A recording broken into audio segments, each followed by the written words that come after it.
Good evening, ladies and gentlemen. Welcome to this evening's live stream.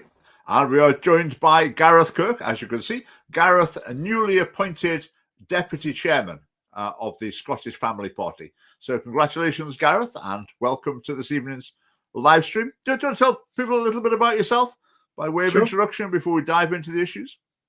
Sure. So I've been part of the Scottish Family Party since 2021. I've been very sort of involved, realized that it's a really good cause to get involved in, so dedicating more and more of my time toward that. A bit of a technologist, so do like programming, analytics, just been really impressed with where the Scottish Family Party was going, and so want to get on board and want to help. And I think it's the right direction to be heading in, and I think society is going to be following. So it's a pleasure to be on board, pleasure to be more involved. Any skills I can use to help promote and create awareness and involve more people, that's what I'd like to do. Yeah. So we're delighted to have Gareth on board. Just to clarify, Leo Lanahan is the chairman. Now we've got two deputy chairmen, David Richardson and Gareth. They won't be doing exactly the same things, but we've I think other parties is quite common to have more than one deputy chairman. So Gareth will be part of the leadership team and involved in various other things. Well, Gareth is a chairman down in Biggar as well. Now, as usual, there is lots and lots to talk about this evening. Now, where shall we start? Gareth, let's start with a few pictures I've got here. Right. Apologies for my scribbles on this. This came through my letterbox today, and it's from the Lib Dem candidate for the general elections. That's pretty organised of them, isn't it? Getting a leaflet out now. It's always amazing with the Lib Dem leaflets. Gareth, you can take a guess for me. In the comments as well, you can take a guess. How much does it have to say about their policy of enabling doctors to poison their patients? Do you think that's in the leaflets they're putting through the doors? No. Yeah. Well, No, nothing about that. How about that policy of allowing abortion up to full term? Do you think that's in the leaflet they're putting through people's doors? No. Definitely not. How about their sort of transgender obsession? Is that in the leaflet they're putting through people's doors? No. How about their wild sort of critical race theory, their sort of divisive race attitude? Is that in the leaflet they put through people's doors? No. They're embarrassed of their own policies. So let me read you this, but really hard-hitting policies. So it says, we find that residents share our core beliefs that we need a government who, and there's three things that he wants from a government. They care about things residents care about, especially during the cost of living crisis. Pretty hard-hitting and controversial. They don't take communities for granted and will offer a fair deal. And they believe in public accountability rather than focusing on internal party squabbles. I mean, it's just saying nothing. It's basically saying, I'm a nice guy and I live here. But the thing I wanted to point out is the Lib Dems are famous for deceptive graphs on leaflets. And that's exactly what we've got on the screen. Yeah, I was like, what are they showing? Like, that cannot be true. Like, how did they get that? Like, what? Well, that's the votes. That's the first preference votes in the council election in Edinburgh last time. But what's wrong with that graph? How have the Lib Dems cheated with this graph? Well, they've put a little hat on theirs, I would guess. Yeah. They put a hat on top of their bar. And so the graph is deliberately misleading. I say the Lib Dems are famous for it. Like election after election, they produce graphs which are just downright misleading, deliberately misleading. So I would say if you want a government or politicians that are going to have absolute integrity and are not going to use means that they know full well are misleading, then you'd only be voting for the Lib Dems, because they put little hats on top of their bars in the graphs. It's just remarkable that they think they could do that. And I assume they think it must work. I just think most people just not notice. Yeah. Okay, right. What else have we got next picture? The SNP's introduced a new alcohol plan. They haven't been doing this much for a while, but they always say, with a Scotland needs a new relationship with alcohol and all this sort of thing. So this is Christine McKelvey, SNP MSP. So she's tackling the problem, and she says women might use alcohol to cope with the violence in their life because if they were numb, they didn't feel it. So women use alcohol to cope with being beaten up by men, basically. It's very different for men, and young men in particular, where alcohol plays a huge part of the sort of toxic masculinity. So basically, women are victims of alcohol, and men are toxic, and they, yeah. So it just divides neatly into the two sexes. I mean, has Christine McKelvey ever been into a big city late on a Saturday night? I assume not. I assume not. I mean, what are they thinking? So bringing this issue, instead of bringing anything positive or original or principled, all she can bring is, I'm a feminist, so the men are bad and the women are victims. So let's start from that point. Then let's try and sort out alcohol. I mean, family policy is that we would want to promote them, not through law, but we want to promote an ethos that says that getting drunk is wrong. Shouldn't be socially acceptable to get drunk. So that's what we would aim to create by example, by things that we say, again, not by passing laws, but we think that would be a helpful input to this. Instead of all, let's get a new minimum pricing. Let's teach kids a bit more about how many units of alcohol there are in this, that, and the other. That's not the heart of the problem. The heart of the problem is a cultural one, and that's what we would try and get to. So just out of interest, is this trying to say that women have to use alcohol to cope with it, their lives, yet men choose to use it to become more aggressive and toxic? Yeah. So she's saying there's two types of alcohol abuse. There's two alcohol problems. There's the alcohol problem with women who self-medicate in order to get through their lives being made hell by men. And there's men who take alcohol in order to be bad. And it's as simple as that, as far as she's concerned. I mean, what is that? What is going on? Yeah, it doesn't say much in terms of how you would address it, or in terms of even alcohol as a whole. You know what I mean? I feel, that's a very peculiar way of demonstrating that, what the effects of alcohol, I think. Yeah. Now, as a pro, now, I mean, step number one: alienate men. Yeah. I mean, and also, what's the point of? It's really saying to women, because there's a lot of women who drink extremely irresponsibly and behave extremely badly. It's probably a higher proportion of men, but there's a pretty decent proportion of women as well. So she's effectively saying with those, don't you worry, it's not your fault. I'm not bothered about you. It's those men that we need to try and sort out. I mean, how men keep voting for these parties, I don't know. Yeah, no, that is very strange. I'm looking forward to your lecture, by the way. So just throw it in there in terms of asking that question: how do you keep on voting for the party? Yeah. Well, so that was an interesting thing from this week. The next one. So, have you got your tickets yet, everyone? I'm doing this lecture about Humza Yousaf, 20th of March in Glasgow. Look on our social media; you can find tickets there. Just £10 per person. Humza Yousaf, the man, the myth, the Muslim. The man, so looking at his personal qualities and his judgment, let's put it that way. The myth, the myth is basically that he's been, he's got to the top despite facing such terrible discrimination, where in fact, totally the opposite is the truth. He's got to the top because he's had the golden ticket all the way. He's been promoted because he's about, ethnic minority and Muslim. And the Muslim, well, that's an interesting question because he denies, any and every moral value of Orthodox Islam. But then when it comes to Palestine, he's obsessed. Is that too strong a word? He's got extremely strong, I would say quite extreme, passionate views about it that I suspect he would say were related to his Muslim faith. So it's a bit of an enigma. And that's what there's so many stories to tell about Humza Yousaf. That's what I'll be doing on the 20th of March in Glasgow. It's the same venue as we had the conference. So do get your tickets. Come along. I'm sure you'd find it fascinating. Bring a few people with you. And I'm sure it will be good. Are you making it, Gareth, to that? Yes, I'm looking forward to it. Yeah, I will be. Right. Let's look at the comments. Right. What else have we got on my slides here? I might not be able to read those too well. I can read them. So the Scottish government's banning food sale promotions for unhealthy foods. So this will mean like no meal deals. This is not pasture. This is what they're looking to do.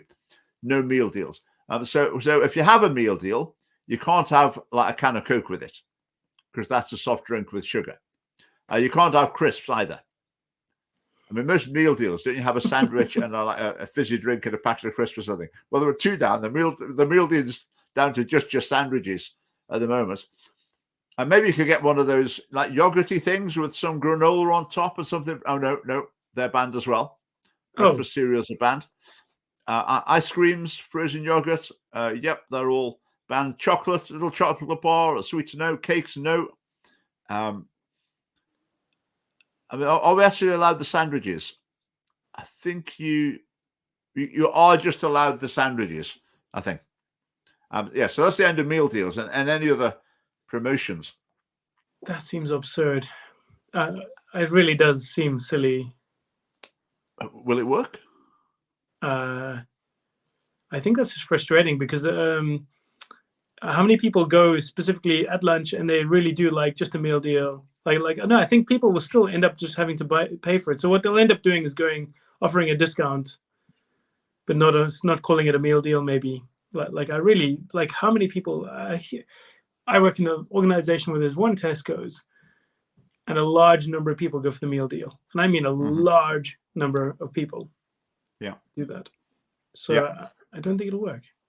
No, basically, if you're buying things individually, a chocolate bar is pretty cheap compared to the little thing of fruit or whatever. So it's probably going to be counterproductive. But that's all they can think of. All they can think of is let's have some more rules and restrictions. That'll help people. And the other thing, I mean, to choose my words carefully, when you look at some of the government ministers promoting this, they give the impression that they're perhaps not not the most in control of their diet. Let's put it that way. In any case, but that doesn't. They don't have a moment's hesitation before trying to impose this on everyone else. But does anyone else fancy getting arrested for running a shop and offering a meal deal? That's what's effectively saying. It will be an offence to do that. They don't know what a man and woman is, but they know whether they should be allowed crisps or not in your meal deal. Is it again? It's bizarre that people keep voting with it. It's as though actual policies don't have much impact on the electorate. It's just a sense of nationalist or unionist, and are we bored with this lot yet? Or I think we are. Let's try some other ones. But I mean, I don't think there's many Scots who are really thinking, "Oh, that's a great idea. Let's get that introduced." Right. What else have we got? I just put that on X for a bit of fun the other day. What's more important to Humza Yousaf? The state of Palestine, the SNP have been calling for Palestinian statehood, or the state of Scotland. And on the Family Party X feed, almost 90% said they thought the state of Palestine was more important than the state of Scotland. So I don't think that's too far wrong. I'll be talking about that a bit more in the lecture. So yeah, a few things there. Right, moving on to some other issues, lots of other issues to talk about. There was a survey reported in the newspapers this week, it was in the Herald, conducted by the TIE campaign, Time for Inclusive Education, the ones who push through the policy of LGBT content every lesson from nursery, not every lesson, every subject from nursery right the way through schooling. But they did a survey asking parents, I think it was just parents, what they thought of it. Do they like the idea of LGBT inclusive education? Now, just to make sure the survey was entirely fair and scientific, they made people sit down and watch a video that they'd made before they completed the questionnaire. I mean, how about that? I mean, that's just a total joke. I mean, that drives a cart and horses to every principle of social science research or opinion polling or whatever. But they obviously knew if they didn't prime people properly, they might not get the answers that they wanted. But the bizarre thing was that the Herald newspaper reported this as though it was a proper piece of research. No dissenting views. So the Thai campaign wanted an article in the newspaper giving their conclusion, and that's exactly what they got. So I just, the Herald, what are you thinking? Can they not see through it and see that they shouldn't just be passing that on as a news report? But they did. Oh, they're not standards that need to be applied when doing research in terms of publicly available research. That's equivalent of like fraud, where you deliberately trying to present a particular opinion by saying, you might as well just pay people to say, why don't you say this? Yeah, I mean, I guess anyone can get themselves a clipboard and go and ask their mates a few questions and say, 76% of the people I asked are. It's up to the journalist to look at that and say, well, no, this is rubbish. This is not worth including. But it's as though they either don't want or are not able to recognise what's real research and what isn't. It's the same with the Scottish government. They put things in their reports. They don't actually look at the research. I mean, it's rubbish. I mean, it's got no credibility whatsoever. But because it suits, it just goes in. And the contrast here is when the family party had a professional opinion poll done about pretty well exactly the same topic. We've got an opinion polling company to do it properly, entirely above board, no videos to watch before you see it. And that showed significant concerns about exactly this thing. So we sent that to all the newspapers, including the Herald, and not a single one would give it any coverage whatsoever. So it's very frustrating indeed that the media is just so chronically biased, unfair, set with a message. So I wrote to the Herald. They did publish my letter, actually, to their credit, saying this research is rubbish because they had to be primed by watching a video. I also said maybe the journalist was a bit biased, and I gave the journalist's name and I put he, him after it because on his Twitter account, X account, it's got his name and it says he, him, which is a pretty good giveaway of his personal opinions. So I said perhaps so-and-so, he, him, has allowed his personal opinions to influence it. But they took that line out. They didn't publish that one. So that was a little encounter with the Herald. They did publish the letter, so I suppose that is good. Right, what else has been going on? Right, I'll tell you something. No, those of you who were watching last week, I promised to talk about something this week, and I only remembered about an hour ago, but I will talk about it a little bit. And that was about some research that I conducted in Merkston Castle School, where I was working I did this in about the year 2000 maybe. And I did some research into the values and beliefs of the pupils. And I did this master's dissertation on the values and spirituality of the boys at Merkston Castle School. And I basically got pretty well every boy in the school to fill in a questionnaire and the staff to do it as well. And analyze the results. Gareth, I think you'll find some of these results quite interesting. Mm-hmm. So I asked them questions like, is it right to tell lies? Is it wrong to tell lies? Agree, disagree, or whatever. Is it wrong to look at pornography? Strongly agree, agree, not sure, disagree, or whatever. So lots of questions like that. And I also asked them questions like, how do you decide what's right and wrong? So I gave them 4 options for that. They didn't just have to pick one; they could choose more than one. So I said, how do you choose what's right and wrong? And the 4 options were your conscience. You listen to your conscience. The next option was the Bible. You go by what the Bible says. The next option was you look at what the law says. If something's illegal, then it's wrong. And the last one was you rely on your own thinking. You think it through for yourself, and you work out what's right and wrong on that basis. And the fascinating thing was that when you look at different areas, let's say, for example, drunkenness is wrong. Okay, which people were most likely to say drunkenness was wrong? Would it be the people who rely on their own thinking, or the law, or the Bible, or their conscience? Which one would be most likely to say it was wrong? And the answer is the Bible. The Bible ones. Yeah, were the most one. Who do you think were the most permissive? Who were the ones least likely to say that getting drunk was wrong? most likely own thinking. Yeah. Most likely to say it's not wrong. Yeah, because the like the logic there is I can justify when it's right and when it's wrong. So in other words, I'm totally okay with it. I am the ruler. I decide.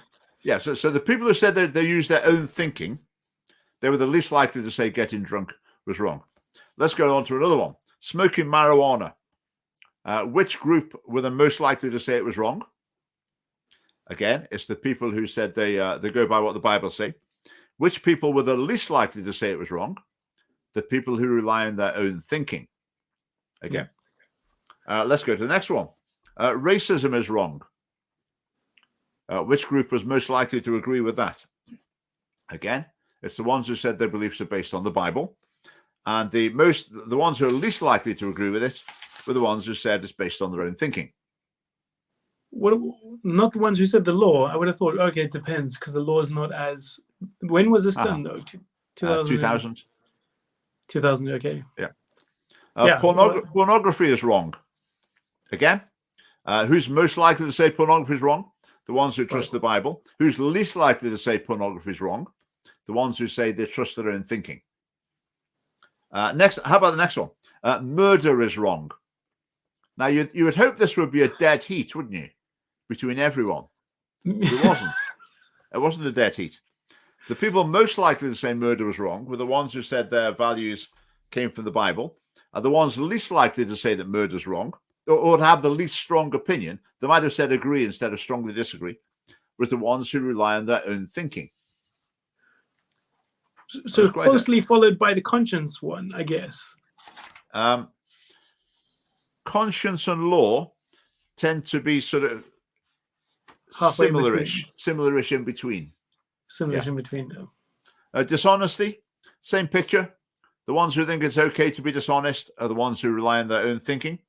So everything, traveling without a ticket, same story. Shoplifting, same story. Concern about pollution. Again, you might think, but again, it's the ones with the Bible were the most concerned about that. Making the world a better place is important. Which group were most likely to say that? The ones who say they take their values from the Bible. Who were least likely to say it? The ones who said they trust their own thinking. That's amazing. Helping needy people in Britain is important. Most likely to say that were the ones who took their values from the Bible. Least likely were the ones who trusted their own thinking. So it was like a universal thing. And the interesting conclusion, I thought, was if you look at the way moral education is conducted in schools, it's pretty well all along the lines, you need to work this out for yourself. Yeah. Okay, we'll help you to work it out. You can work out your own values, and we're here to help you to do that. And it shows that that's a formula for basically permissive values, for weak moral values. That was very interesting. Yeah, because they're going to put their own personal needs at the center of that judgment. Yes. And then from there, they're going to justify any action that goes on, as you say, even up to murder. So if somebody threatens my girlfriend and I'm in America in a gun-free zone, I have every right to pull out my gun and shoot him because he said something bad about my girlfriend. That's totally justifiable in my mind. Yeah. Regardless of the fact that he misunderstood what the person said and all the other, possibilities. Mm-hmm. So another interesting thing from our research, I did it by year groups, and as the boys get older, you can take another guess at this guy. As the boys get older, what happens to their moral values then? Do they become more strict or less strict? Less strict. Yes. They have more impetus. They have more reason to be to put themselves in the center because they want more. Yeah. So the strength of their moral opinions declines throughout the school career, and a lot of these things I was mirroring research that had been done in other schools where there were the same sort of results. So these are some fairly generalizable results. I think you still find you get similar things. So the age range was about 10 to 18. So the 10 and 11-year-olds, they would have the strictest values. I mean, everything was wrong for them. Smoking cigarettes, wrong. telling lies wrong. I mean, really pornography wrong, straight down the line stuff. So I would say probably the 10 and 11-year-old boys arriving at the school would have values most similar to mine. But by the time that the boys left the school, they would be pretty divergent. So if we start with 10-year-olds going up to 18-year-olds, I also asked the staff for their values. So I could put the staff on the scale as well. Where do you think the school staff would come on the scale? Were their moral values like the 10-year-olds, like the 18-year-olds, or somewhere in the middle on the gradient? What would you guess? It depends on which one they said about their judgments, if it's conscious Bible law or right, just as a group, all together, lumping them all together. I'd love to say 10-year-olds. I really would, but I think they're down the middle. Yeah, it's about sort of 14-year-olds. Yeah. So they're sort of in the middle. So the boys arrive at the school with much stricter moral values than the staff. But then the moral values become less and less strict, and they pass through the staff's values at about 13 or 14, and then continue to become more permissive until they leave the school. And that process is even more dramatic when you look at things that you might see as specifically Christian. I suppose probably the same would apply to other religions as well. If it's things like sex before marriage, swearing, now, abortion was not things that you might say is specifically Christian, then the slope was really, really, really steep for those. Okay. Very, very dramatic indeed. What about bribery? Like, was there anything? I guess that's lying under the same area as lying. Yeah, there was. It was just being dishonest, and there was shoplifting, traveling on a bus without a ticket. They were the main ones. So it was a very interesting thing to. As I say, what I did, I just mirrored research that had been done in other parts of the world, maybe in other schools in Britain. I can't remember. I just basically got exactly the same results. So I guess the two takeaways here is when it comes to teaching young people about how to make moral decisions, if you want them to have extremely permissive moral values or low standards of morality, let's put it that way, then what you need to teach them is you have to make up your own mind on all these issues. If you want them to have stronger moral values, you need to teach them that there's an authority that you've got to abide by, or you listen to your conscience, or you've got to follow the rule, or better still, there's a sort of external authority, religious authority that tends to lead to the strongest moral values. Whereas what schools tend to do is all the emphasis is on it's up to you to discover your values. You think it through for yourself. There's no right and wrong answers. Remember, class, if you can write a nice essay about it, then whatever your conclusion is, that's fine. It's just the quality of the arguments that count. Then that leads to basically, from my point of view, lower moral standards. And the other thing as well is just the total change over the years, where basically Western societies take children with very strong moral values. It's not just the schools, it's cultural influences, and end up producing later teenagers with very permissive moral values. But to some people, that's deliberate. That's exactly what they want to do. But it's interesting. So what happens now to society? If society itself is building and educating and effectively ruining the values that the parents put in, let's assume the parents have started well.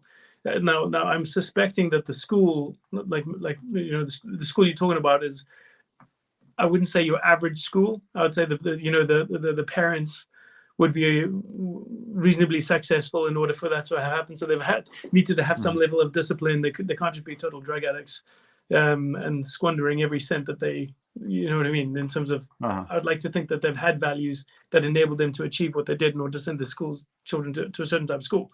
But having said all that, surely if society is allowing, like one thing I did, I was doing a lesson to the scouts about South Africa, and I introduced one slide about corruption, just because South Africa has difficulty with corruption, as does many other countries. And I found a website which showed a list of corruption, and all the most corrupt countries are all at war.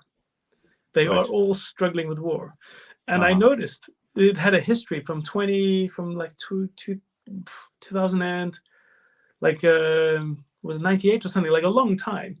95, I think the first record was 95, and the UK has dropped 17 places. It's become 17 times, 17. Right. It's lost 17 places in the area of corruption. And I wondered if this, in particularly, maybe I only compared 2 dates. So I wondered if, as of late, as we've decided to abandon these the principles, has this education sort of escalated and created much more of a individualistic justification system. Yeah, it's really interesting. I hadn't really thought about it the way you said that. This is like the parent, to some degree, this might be an effect taking place. The parents pass on some values to children, and then, okay, it's not just the school that's responsible, but over into the teenage years, a combination of influences sort of dilutes those values that the parents have put into the children. So I think that's a very serious issue. I know lots of people home educate, look at different sort of schools. I think I would just say again, though, my research here mirrored what had been found in every other school I could find where they'd done similar things as well. So it seems to be a general effect. But I think things like, being dishonest, as I keep saying, someone please tell me if you've heard a school assembly about don't tell lies. I think just you don't get that. It's International Women's Day. It's this, that, and the other. It's climate change. But something like don't tell lies, don't steal things, they're not really on the agenda. And part of the reason for that, in some cases, I think if you ask a lot of adults and say, is telling lies wrong, you'll get an ifs and buts answer to it. So the thought that they're going to stand up in front of children and give that, well, they don't quite know what to say. But family party policy, we really need to fix that. Get back to basics. Now, and one last thing that I just remembered from this research, I also did discussion groups. There's lots more I could have talked about. And I actually asked boys, what do you think such and such thing's wrong? And I said to one of them, do you think murder's wrong? And he said, yes. I said, why is that? He said, because it's a form of bullying. Now, what I think I learned from that, I mean, schools talk about bullying endlessly. It's a very big thing. Bullying, you have lesson after lesson, assembly after assembly. And what that taught me is it worked. If you teach them bullying is a really bad thing, he'd taken that on board. And his moral system, like bullying was, wow, that's like right at the top. That's the worst thing you can do. So anything that comes under the heading of bullying, well, that must be bad too. Yeah. Now, because sometimes people will say, trying to teach kids what's right and wrong, it just doesn't work. If you tell them something's wrong, they'll just go and do it. You have to let them explore it themselves. Now, when it comes to their pet issues, when it comes to like the racism lesson, there's no, well, you just have a think about it yourself. Whatever conclusion you come to, that's fine, as long as you've thought it through. So they actually do believe you can teach things, but there's only certain values they want teaching. And I think that demonstrates the fact that someone can say murder's wrong because it's a form of bullying. That shows how that boy's moral system had been very, very dramatically impacted by his education. So it shows what's possible in that regard, I think. I can give a testimony to that with regards to racism in South Africa. So obviously 94, big time difference in culture and education. And I can tell you at the end of the education, racism was definitely knuckled down. So so the words that previously were used to describe, derogatory other things, I would never say.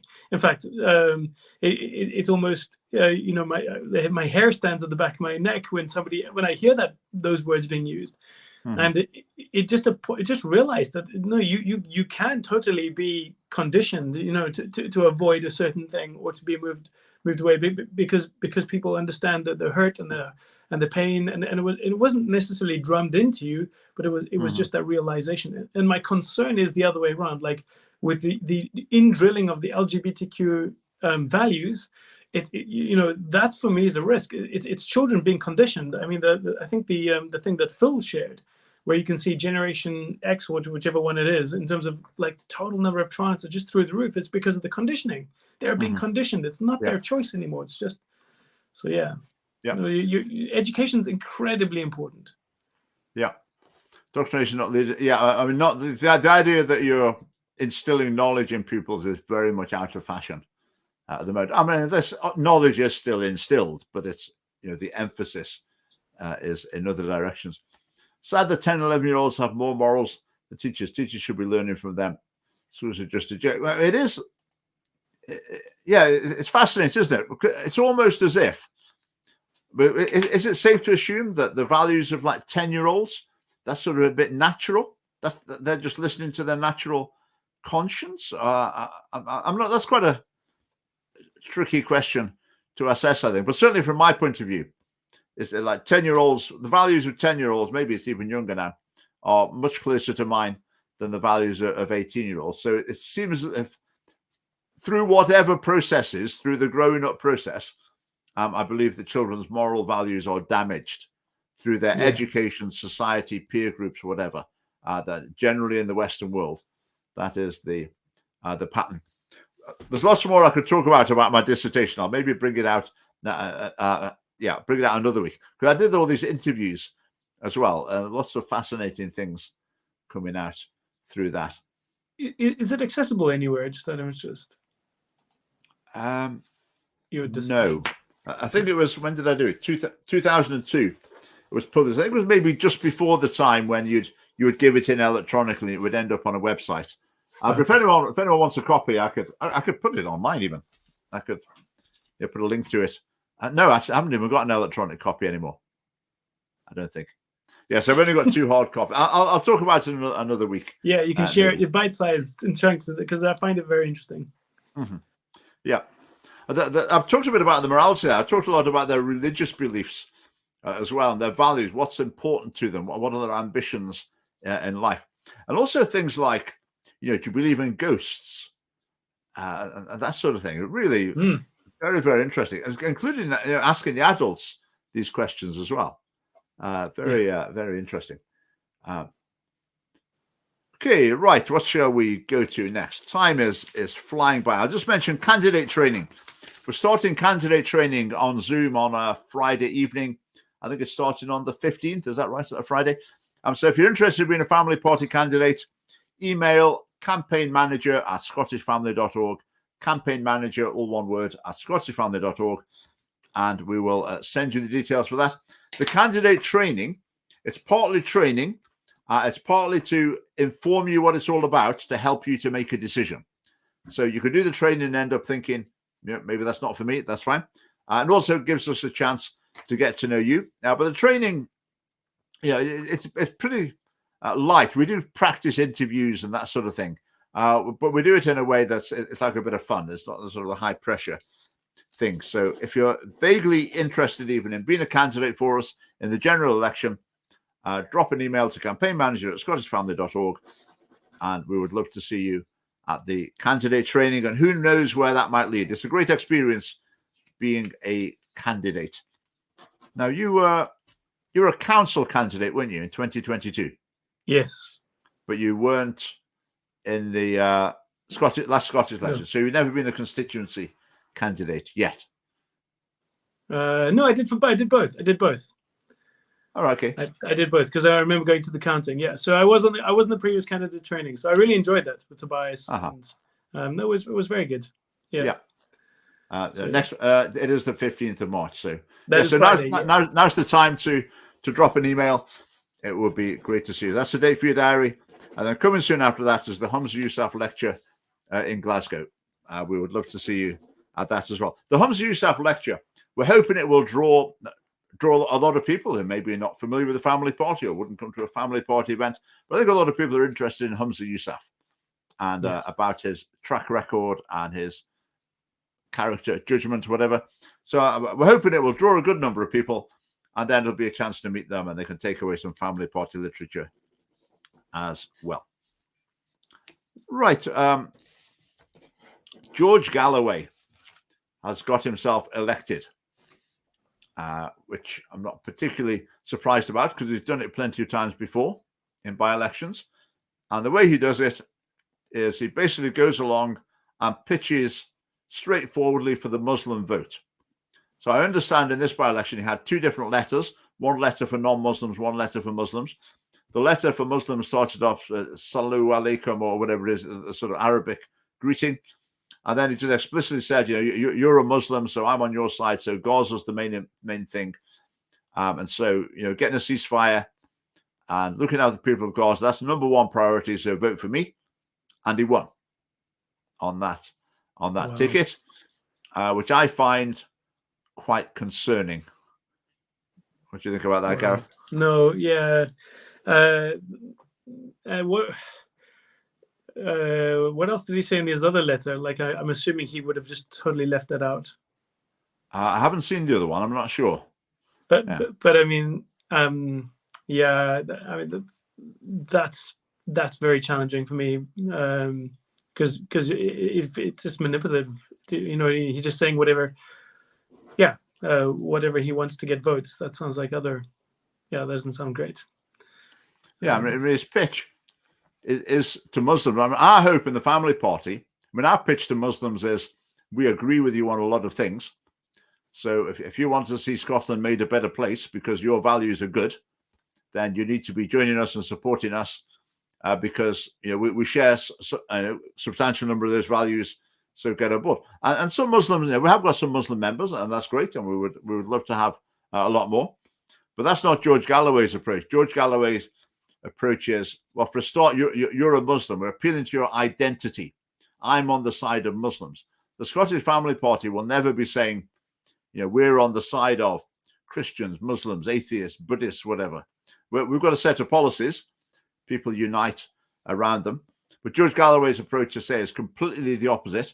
And George Galloway's approach, unfortunately, keeps getting him elected. So it seems like there are a very, very substantial number of Muslims who are willing to vote for someone on the on the basis of that Muslim identity and foreign policy issues. Not foreign policy from a British perspective, foreign policy from a distinctly Muslim perspective. So I would urge all Muslims to reject that sort of sectarian, almost sort of tribal approach to politics, and to look at politics in terms of for the common good, and to join the Scottish Family Party instead. So, yeah, it's interesting. I think when it comes to so is he independent then? He's got a party called the Workers' Party, I think. Right. But what he presents in these by-elections is just a total Muslim and Muslim foreign policy platform.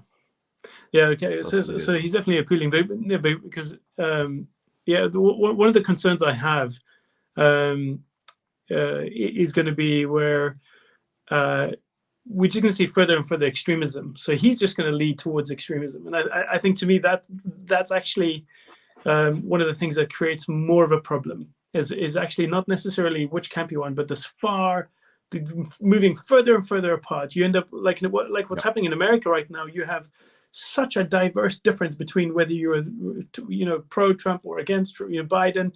It just means you guys are world apart, and whether you're almost ready to fight each other. And I think that's totally not what you want. And Scottish Family Party is like down the middle. No one's going to get fired for your religious beliefs, whether you're Muslim or Christian. However, I can't guarantee that with other parties, but I just think there's this further drawing apart. Yeah, I mean, there's some issues that you can't solve through the democratic process. Like if you're appealing to people, as a Muslim, I mean, the inevitable thing is, I think very soon we're going to have a Muslim party in Britain. So it'll be in your constituency, and I can envisage a situation where there'll be a substantial number of Muslims saying, obviously, we're voting for the Muslim party. Duh, obvious, we're Muslims. Of course we are. And then they get a Muslim. So the Muslim's been elected, and his mission is to represent Muslims because he's the Muslim party. Now, imagine if you're not a Muslim and you've lost, you're on the side that's lost that election in your area, then how do you feel about that? Well, that's what you do. Do you try and say, we're going to try and get more non-Muslims to move into the area so we can balance it out or something? I mean, it's just not a good road to go down at all. It's very, very concerning. True. An independent came second. So the main parties did atrociously. Reform was hoping to do a lot better than it did. But by-elections can be very strange things indeed. Right, I think we've got a comment from our. Is that the same? Yeah, I think it's from our other deputy chairman. I assume I've got the right David Richardson. George Galloway's election is shocking. It's wonderful that democracy it's been used against the UK with this success. Very disturbing. I agree. I think it is very disturbing and it's a very dangerous route to go down. Now, of course, someone could come back and say, well, what about the Christian party? And I would say, yep, that's why I don't think it's a good idea to have a Christian party either. You shouldn't have identity parties because it leads to irreconcilable differences. And if you look at countries around the world that have got problems, I mean, that's always the problem, isn't it? You've got two groups of people who are can't get along together, who are in tension with each other. I mean, that's not the definition of a problem, is it? And so it's feeding problems. These sort of problems that, as you were saying earlier, these are things that ultimately can lead to civil wars in countries. Yeah. I'm not saying that really that's in the foreseeable future, but in the longer term, these are the seeds that can grow into that sort of strife in a nation. So let's hope this is another flash in the pan for George Galloway, and we won't see him and his ideas back. And let's hope we don't see a Muslim party. I feel it's almost inevitable that there will be, but let's hope that there's not. But the other issue with that is then you end up having a party who's simply there by virtue of the demographic of the individuals, and they can never change, and they know that other than reproduce in terms of they'll have their policies to continue creating that identity population. Yeah. And one of the difficulties with that is then once they're in terms of it's really hard for somebody else to present even a much more plausible and therefore the policies, the decision, the budgets, and if they become corrupt, which in terms of not saying anyone can be corrupt in terms of corruption can lead to that thing, but it's very hard to change that. Whereas now, if it's based on these policies and this person's corrupt, it's easy to change to somebody else because it's not, coming from South Africa, no one could vote if you were a particular type of person. You couldn't vote for the current party because that would go against your identity. Yeah. And I think that was a very interesting. That still is a very interesting challenge. So. But just on South Africa, since you mentioned it, I've been seeing a bit for the leader of the EFF party. Yes. Who seems an incredibly dangerous character. Yes. So he's a renegade. He's believed to be almost like a renegade in terms of he's broken away from the freedom. He was the ANC youth leader, I think it was, and so hence got enough of his own power, enough of his own and that was the activist side of the ANC in terms of they were the ones who would influence communities, if I can put it that way. It basically, I mean, it sounds genocidal. Nowadays, genocide gets applied. It's another devalued term, but he talks about basically wanting to. I've heard him ask questions, something like, "Will you need to kill white people in the pursuit of your political aims?" And he'd answer something like, "Well, I don't know if it'll be me that needs to do it." You say, but you do think it might need to be done, though. Well, it might need to be done, but it might not be me that has to do it. I mean, that's off the scale. That's like a Hitler in the making we've got there.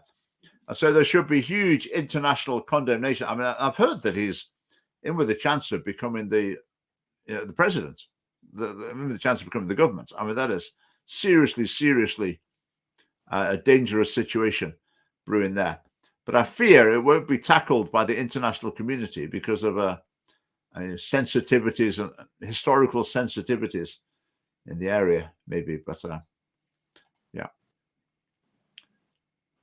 Galloway has got pretty extreme views. So I'm afraid that's not good enough. We expect people to be here at 9 o'clock, so we could try harder next time. That would be good. Yeah, that's the way. You can always rely on Liam to come in with the facts and put us straight. That's it. Julius Malema, I've heard the chance of shoot to kill the boar, etc.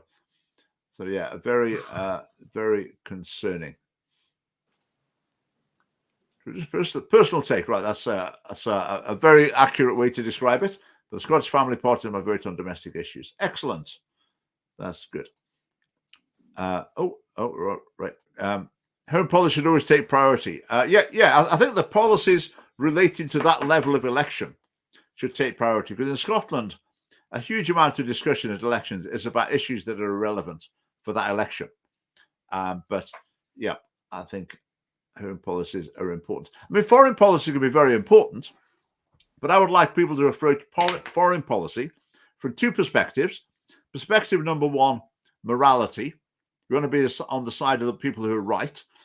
The other perspective is like Britain's interests.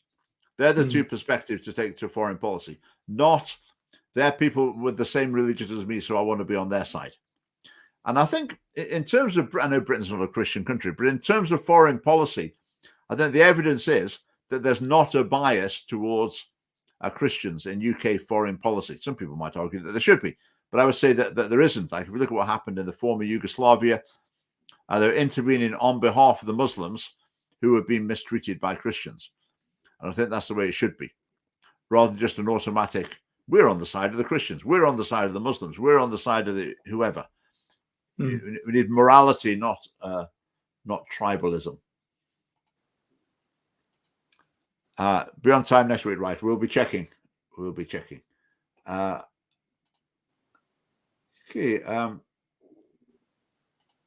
Yeah, that's a good point. I think Russia is a very serious concern. I think China is a serious concern. I think Iran is a serious concern. I think, yeah, I mean, looking at the world situation, I would probably say I would be more concerned than for a long, long time. It's easy to see a more serious war involving Britain breaking out before too long. Let's put it that way. Maybe it won't, but it's more foreseeable now than it has been for quite a long time.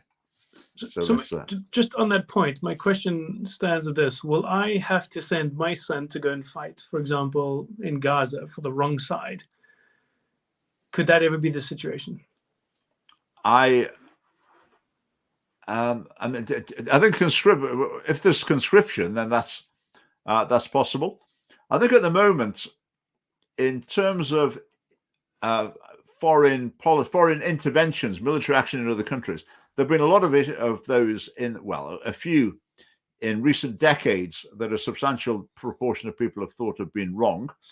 But I guess if you're in the army, it's not your job to assess the rights and wrongs of the campaign. Your job is to do the bidding of His Majesty the King and his government, and to perform whatever mission they're sent on. So I think that's tricky issue for people in the armed forces, but it has to be part of the deal. I don't think any country can have a system where you're in the armed forces and then they ask you if you fancy doing this one or not. It just can't work out that way. But I think worldwide loyalties at the moment, I think basically there's the sort of Western alliance, which largely speaking, I would say are the goodies. Now, of course, some people say, "Oh, how naive of you to think there's goodies and baddies. Oh dear, how childish you are. I've got a much more sophisticated view." But I say, no, I think you're wrong. And then basically, the Western allies are basically on the right side. And there's some other nations that are very definitely not. And at the moment, the good side is stronger than the immoral side, but not by much. And I'm not sure how long that's going to continue for. So that's a dangerous situation. So I think defense spending is very important. Because if you're stronger, if the good is stronger than evil, then you're going to have peace. If evil think they've got a chance of taking a crack at the good, then they'll do it. And that's when you get wars. So. That's when you get wars. I'm not so sure that we will stay the good side if we continue to produce corrupt generations. I mean, that was a very bold, crazy statement, but I think where you vote, this is why I joined the family party, because I think that we need strong moral leadership for the sake of the generations, so that the good can stay stronger in terms of making sure that there is genuine peace and genuine just prosperity. Otherwise, I think we are heading into a very huge calamity, and that does concern me. Yeah, absolutely. I think I often find myself saying people need a moral framework, not some other means of making decisions. I mean, more like the race issue. A lot of people, young people in particular, are being encouraged to look at issues through a race lens rather than through a straightforward moral lens. And I think that just, we're going to lose our authority in the world and make very bad decisions. Right. Well, let's move on to something else. We've got lots of other issues to talk about. We talked about George Galloway a little bit. We published, it's a non-abortion story on social media. I mean, do read that if you get the opportunity.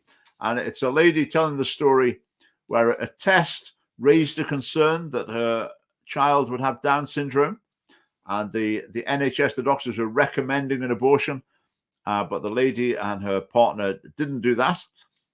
Then the baby was born and was actually perfectly healthy, but either way, they definitely decided they wanted to have the baby. So that's quite a heartwarming story. I would encourage people to have a look at that. Just on that, so I did read that one, and I was taken away by it. The one comment she made was if the doctors, if they had gone away with the recommendation of terminating, and they found that their child was perfectly normal, would they have told her?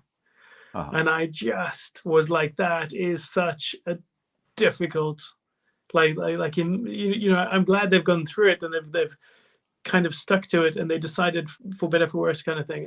I love that it had a happy ending, but just that thought of either way you'd never be informed, and that for me is in terms of if you do decide to go down this road, the perfectly normal child would have been removed and possibly just left to die. And I think that's, I was taken by it. So I really think it's a good article, and I wonder how many more there are, and there must be. We've published. Is that the third one we've published as the Family Party? So there's a lot of stories there. Right, that's a good question. Should King Charles apologize for the slave trade? Do you want to go first on that? Gareth, any thoughts, or shall I go first? I probably would say I think he's done that already. In terms of, I think there's an element of challenge in that area in terms of the generations gone before. I'd say no. I mean, that's my view. What do you think? I'd be. My view on nations apologizing for things. I mean, partly you think, well, King Charles got nothing to do with it. No one alive now had anything to do with it. So how can any apology be meaningful? On the other hand, if you're talking about an institution or a state, then it is different. So I think that there can be a place for making some sort of apology, particularly if it's something recent. Then I get that. But if you're starting to go back through like centuries of history, picking things out, then it gets a bit ridiculous. And to me, King Charles apologizing for the slave trade, that's part of the mindset of the sort of left progressive anti-Western sort of viewpoint.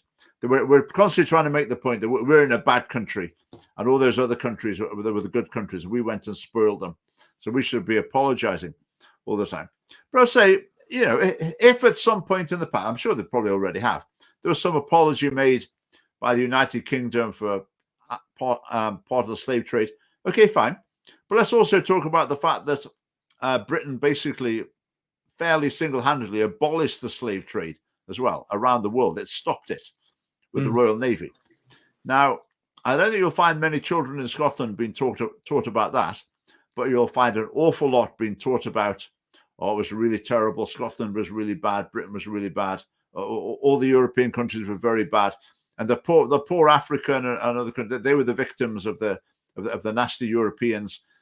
And it's designed to build up a picture of guilt in Western countries and a sort of inflated sense of moral purity as well in other countries, which just doesn't reflect reality.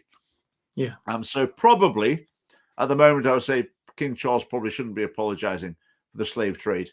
But on the other hand, I'm not totally against institutions or nations apologizing for things when it's really necessary rather than political. Yeah. I think. So So it's probably worth thinking about, like, there was Central African who actually invaded Southern African and just annihilated. They didn't even take slaves. They just genocidal annihilated other nations. So it's probably, if you look back enough, you'll find other atrocities happening. And should they apologize for that? I don't hear anyone saying that. And also slavery happened between white people, Ireland and there was slavery in all different forms, and still is slavery amongst inside, like in Asia, and there are forms of slavery all over them still to some degree.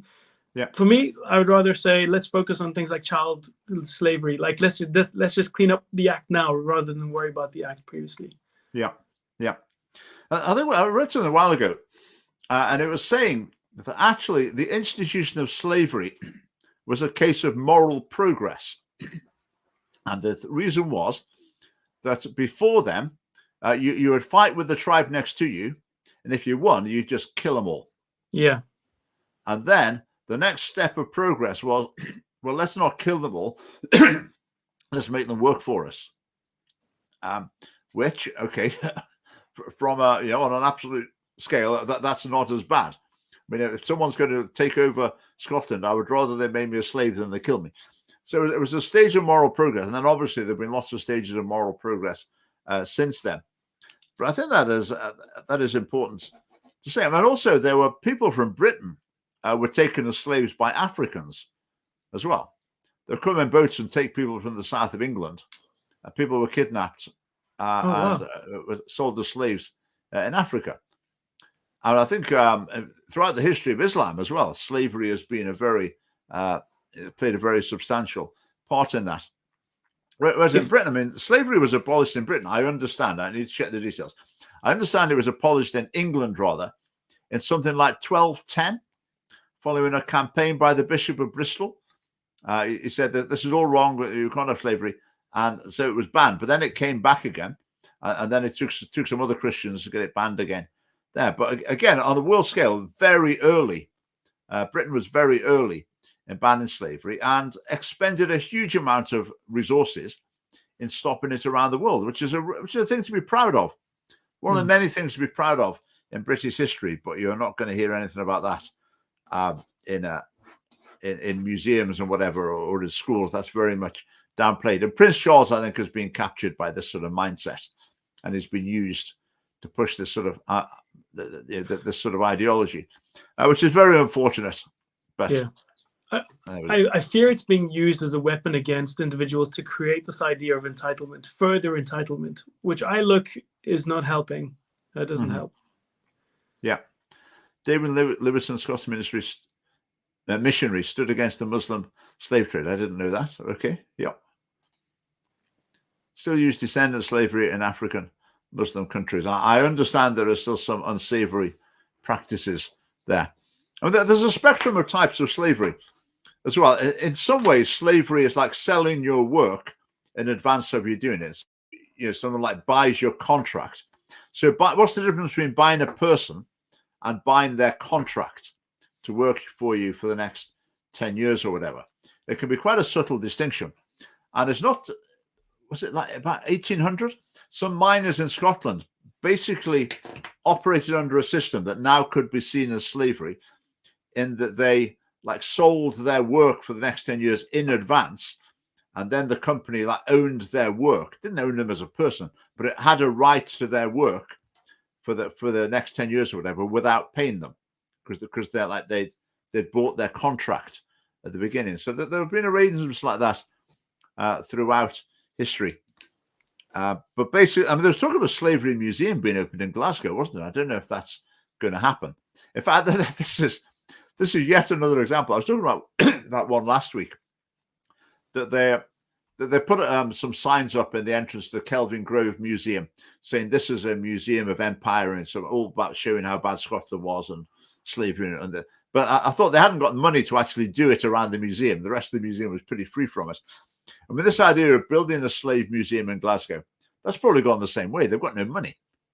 Because Glasgow City Council their finances are in a terrible state because, as I keep saying, of the equal pay claim.